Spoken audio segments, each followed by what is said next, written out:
नमस्कार मित्रांनो, मराठी माहिती विश्व या यूट्यूब चॅनलमध्ये तुमच्या सगळ्यांचे मनापासून स्वागत। आज आपण जाणून घेऊया ब्रह्मकमळ या फुलाबद्दल काही माहिती। ब्रह्मकमळ हे फूल हिमालयात जास्त प्रमाणात आढळते। उत्तराखंडचे हे राज्य फूल आहे। उत्तराखंडमधील पिंडारीपासून Chifla, Roopkund, Hemkund, Brajganga, valley of flowers आणि केदारनाथ येथे हे फूल मोठ्या प्रमाणात आढळते। काही नागरिक तिथून हे फुलं आणतात आणि त्यांच्या कुंडीत वाढवतात। पण कुंडीत फुलाची लागवड कशी करायची हे जाणून घेऊया। त्यापूर्वी या फुलाला इतके महत्त्व का प्राप्त झाले याबाबतही जाणून घेऊया। ब्रह्मकमळ हे ब्रह्मदेवाचे रूप मानले जाते। जेव्हा हे फूल पूर्णपणे फुलते तेव्हा फुलावर भगवान विष्णूची आकृती दिसते। एका मान्यतेनुसार भगवान शिवाने ब्रह्मकमळानेही जल शिंपडून गणेशाला जिवंत केले होते। त्यामुळे या फुलाला जीवनदायी फूल असे मानले जाते। ज्योतिषशास्त्रानुसार भगवान शिवाला ब्रह्मकमळाचे फूल अर्पण केल्यास लगेच फळ मिळते आणि भाग्योदय होतो।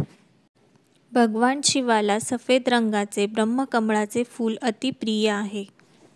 इतकेच नव्हे तर हे फूल भगवान विष्णू यांनी शंकराला अर्पण केले होते। या फुलाला जो पण फुलताना बघतो त्याचे भाग्य उजळते। घरात ब्रह्मकमळ रोप लावणे खूप शुभ मानले जाते। ज्या घरात हे फूल उमलते तिथे सुख समृद्धी येते। या फुलामध्ये देवी लक्ष्मीचा वास असल्यामुळे कुटुंबातील सर्व सदस्यांची संपत्ती आणि प्रगती होण्याची शक्यता असते। असे मानले जाते की या फुलाच्या पाकळ्यांमधून अमृताचे थेंब टपकतात, त्यामुळे घरात नेहमी सकारात्मक वातावरण असते। एवढेच नव्हे तर हे फूल आजारांवरही मात करण्यास उपयुक्त आहे। ब्रह्मकमळ फुलामध्ये अनेक औषधी गुणधर्म आढळतात। कर्करोग, सर्दी, डांग्या, खोकला आणि थकवा बरा करण्यासाठी हे उपयुक्त आहे। यासोबत हे शरीरातील रक्त शुद्ध करते आणि सर्पदंश, प्लेग, हृदयाशी संबंधित विकारांवर उपचार करण्यासाठी खूप मदत करते। ब्रह्मकमळामध्ये अँटिसेप्टिक गुणधर्म देखील आढळतात, जे जखमा बरा करण्यास मदत करतात।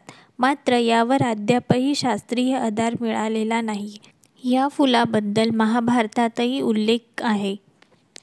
यामागील पौराणिक कथा अशी आहे की द्रौपदीला ब्रह्मकमळ हे फूल मिळवण्याची इच्छा झाली होती। त्यामुळे हे फूल आणण्यासाठी भीम हिमालयात गेले आणि तिथे त्यांना हनुमान भेटले। हनुमान हे त्यांची शेपटी रस्त्यात पसरून बसलेले होते आणि भीम त्यांची शेपटी तेथून बाजूला करण्याचा प्रयत्न करत होते।